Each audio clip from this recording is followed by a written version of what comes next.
Hello everybody, welcome back to another video, and I have a very special mock video, and this is my Lego Nevarro Moc from episode 3 of The Mandalorian, The Sin, and this mock was built for M&R Productions mock contest for Mocktober, of course, and I've put the most amount of effort I've ever put into a mock, and this includes with the figure placement and the figures just in general, the landscaping, the design of the rockwork, the design of the giant pillar here, and of course the walls. And I just went all out on this mock, and I'm very proud of the way it looks.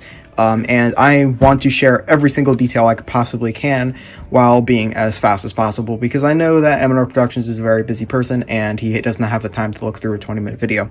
So without further ado, let's go right into this. So starting off with the terrain here, I used a lot of different pieces. I knew that it was generally flat, so I wasn't going to have much elevation, but I tried to keep it a relatively similar height. I have a dark bluish-gray base mostly made up of tiles. We also have some dark tan and some light bluish-gray mixed in there. Just some slopes, small slopes and wedge plates, and I think it looks very nice with the tiled off look. It just looks very smooth and somewhat natural, but this is of course it's kind of a dirt planet, and I just think it looks very nice. And now, the rockwork over here is probably some of the most tedious and complicated rockwork I've ever done. This little section right here, this little section that's probably an 8x8 area, took me about 3 hours to do, and it doesn't look like much, but I feel like it was completely worth it. It really transitions itself well into this first building here, which I'll get into very shortly. But the use of different slopes and also bricks with studs on the side really helped my cause here. You can kind of see what we have going on here. Very complicated stuff. Some of the best rock work I've ever done in my entire life, and I really love the way it came out. There we go.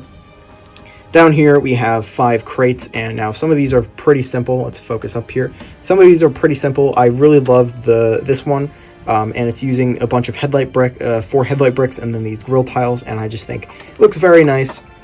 We have just some pretty simple ones over here. I like this one as well, though. This arch right here I love the way I was able to incorporate different pieces into it so that it looked very worn out and old, and it just looks very pleasing. I'm just very happy the way this turned out in the end of at the end of the mock. Of course, we could just see this is like the side of it, and this is the other side. It's somewhat on an angle, kind of like that, but it's not anything too much. Now with this building up here, we'll look at the roof. So I love the transition once again from going from the rockwork into the top of the roof. Sorry, I'm getting notifications. It's very distracting.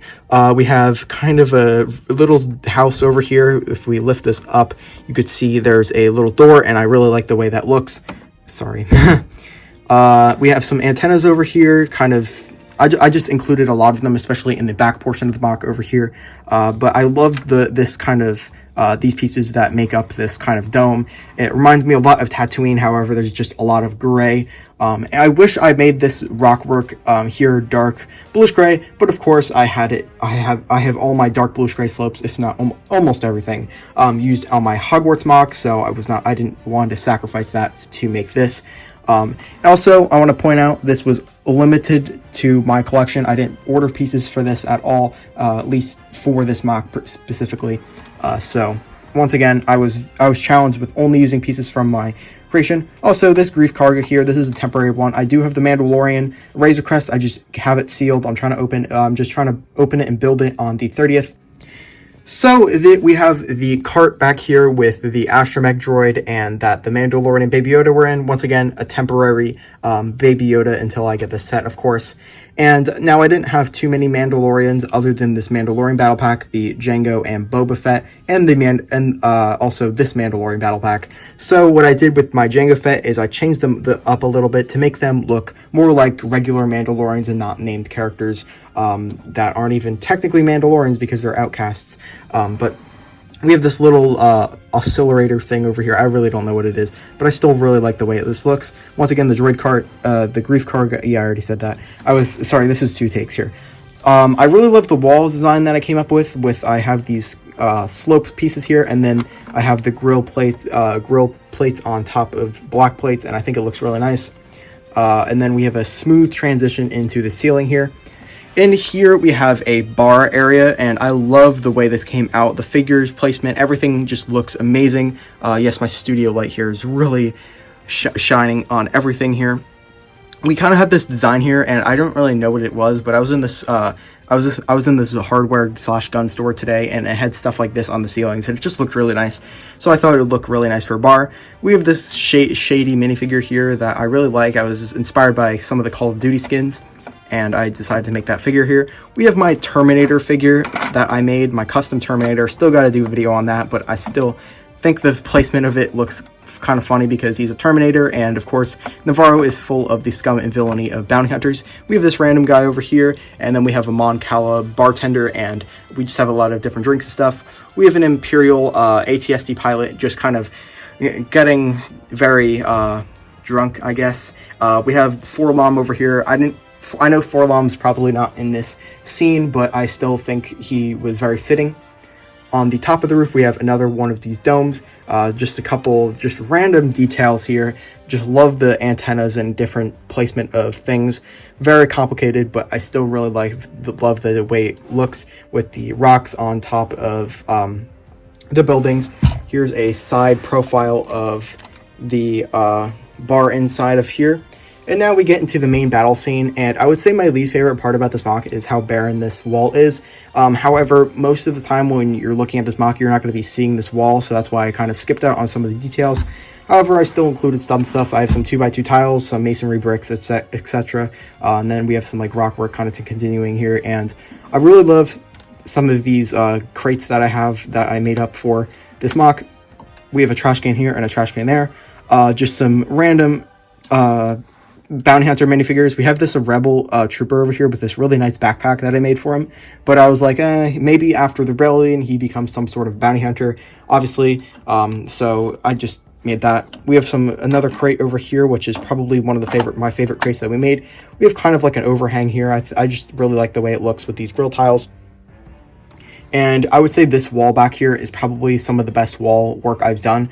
So now we have this kind of upside down technique for the door. Obviously, I didn't have the actual versions of that, which are, straight up and down. So I had to improvise. So I have like tiles underneath here. It's very, very complicated. However, I really love the way it turned out. We have these grilled, very detailed. It's basically these, but in dark gray, of course, you could probably tell. On yourself. We have this window over here, which I really love the way that turned out with the kind of the circle design.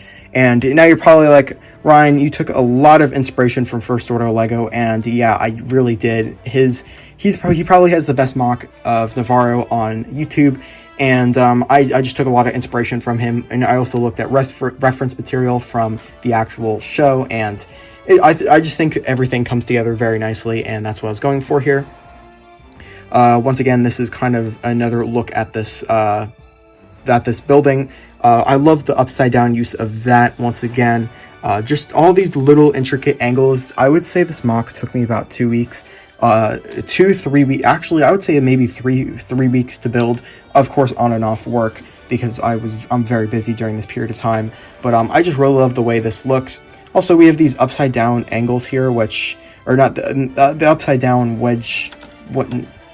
The upside down slope bricks, which I think look very nice. We have, of course, BB bricks. A lot of people use these Mandalorians from the battle pack as their profile picture. And then we have the legendary brickopotamus over there, who's just shooting down at some, that would have been bad, at some bounty hunters. We have some continuous rock work over here, and I really love the way this turned out. Some of these are not completely stuck in there like this, but I just think it adds a lot of detail to the mock, and it gives a bit of a personality to it. And not everything is perfect and nice. It's a very gritty area, not the best place to be in. We have another one of these bubbles down here, but instead we have kind of this ring around it. I think that looks pretty nice. Well, I don't think it's accurate. I just thought it looked a bit different, added some monotony to it, and I just think it looks good. We have another one of those here, and then we have a ton of different little antennas and different things, wires, some cell phone pieces. It just looks very nice, and I'm very happy the way this turned out, of course. And the inside here is probably one of my favorite interior bits. We have this little Easter egg room where we have a stormtrooper, of course the older ones, because I wanted it to be the same kind of style as these ones, the dirty ones. But this is kind of based off the complete saga with the white walls, and this wall, believe it or not, is on a really crazy angle. Very difficult to do, but I really love the way it turned out. And we have a red brick here, and then of course a mini kit, and then there's just a bunch of crates, and I think it looks very nice. The door, of course, is the same style door as it is here, and I think it looks very nice. Once again, we have like kind of an arch, looks very, very cool. We have a kind of control panel to get into the other room, and I think it looks very, very well done. We have this dealer guy, I don't know what his name was, but we made a purist version of him. Really love the way that looks. And then this is, of course, his little desk here, and this is where the best car would be. And believe it or not, I actually did ceiling detailing, and what I did is I made a bunch of pipes. Obviously this pipe would go into the ground here, and then it would come up, it would go all the way around into the back and probably lead into this room, and of course probably leading into that antenna. So I paid a lot of attention to detail by, you know, doing all this detail under the ceiling, and I really don't do that, but I feel like in my Mocs I should definitely do that a lot more, and I think it looks very pleasing the way that turned out. This guy I'm just going to put on my floor. We'll just move this figure, but we have some lights over here, some red lights, and then 2 control panels to open and close the door. Obviously this would be a very heavily secured area if it was under Imperial occupation. We have a Imperial trooper with a data pad, and yeah, I'm just very happy the way this Moc came out. It looks very, very good. Of course, we have the Mandalorian here that I custom painted myself, and I think that figure looks very nice. I'll bring him over here. Once I get the IG-11 figure out of the Razor Crest, I will paint him up, and I will do a video with my painted Mandalorian, Cara Dune, and IG-11.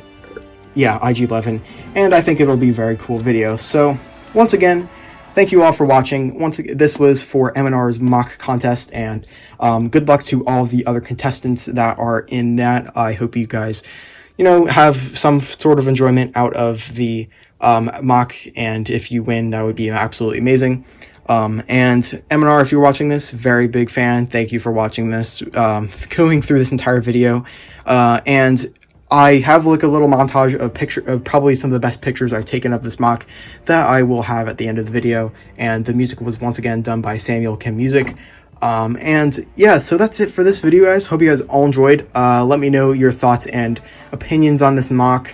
I would say minus maybe my Republic gunship and my Death Star that I had earlier this year, this is probably the best Moc I've made. Just aesthetically pleasing, took me so long, and I think it was so well worth it. Just all the little things, all the little details. I put my full 100% effort into this Moc, and it really shows. And so yeah, thank you all for watching. This will be premiered, so if you're watching this, very special thank you to you.